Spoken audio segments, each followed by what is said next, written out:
Rabu Abu.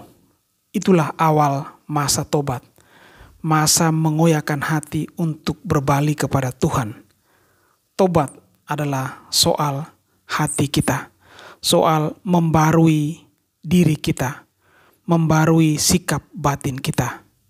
Bertobat, mengubah cara hidup kita, mempersiapkan hati kita untuk merayakan Paskah dengan hati yang baru.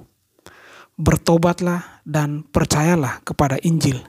Begitulah seruan imam sambil menaburkan atau mengoleskan abu di dahi atau kepala setiap umat.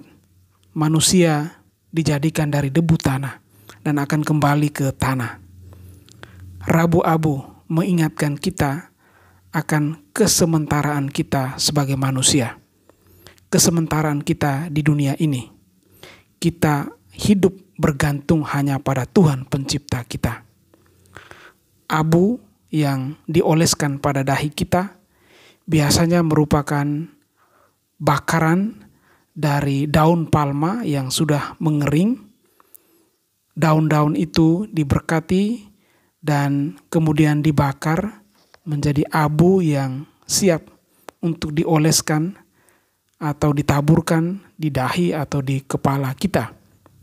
Itulah tanda pertobatan, tanda kerapuhan dan kesementaraan kita. Kita mau mengandalkan Tuhan sendiri dalam hidup kita.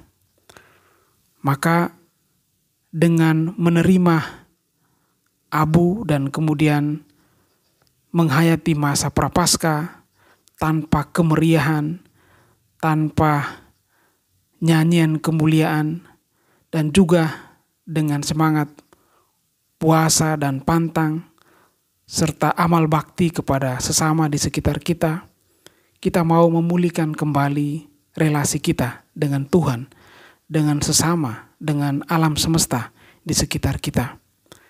Kita mau menempatkan Tuhan sendiri sebagai pusat hidup kita. Bertobat kembali kepada Tuhan. Bertobatlah dan percayalah kepada Injil. Ubah hidup mendengarkan sabda. Itulah yang menjadi sentral di masa puasa ini. Masa puasa ini juga kita isi dengan amal bakti kita. Berbuat baik bagi sesama, melayani sesama kita, melayani dengan rendah hati orang-orang yang membutuhkan uluran tangan kita. Sebagaimana Yesus, guru kita, sudah mengajarkannya. Ia sendiri sudah memberikan teladan membasuh kaki para muridnya. Demikian juga kita mau belajar menunjukkan semangat pelayanan. Semangat menjadi saudari dan saudara satu sama lain. Membasuh kaki satu sama lain. Itulah tanda tobat kita. Kita mohon berkat Tuhan supaya kita semua dapat mengisi retret agung masa Prapaskah ini dengan hati yang penuh tobat dan dengan penuh harapan akan kebangkitan Tuhan kita Yesus Kristus. Tuhan memberkati kita. Amin.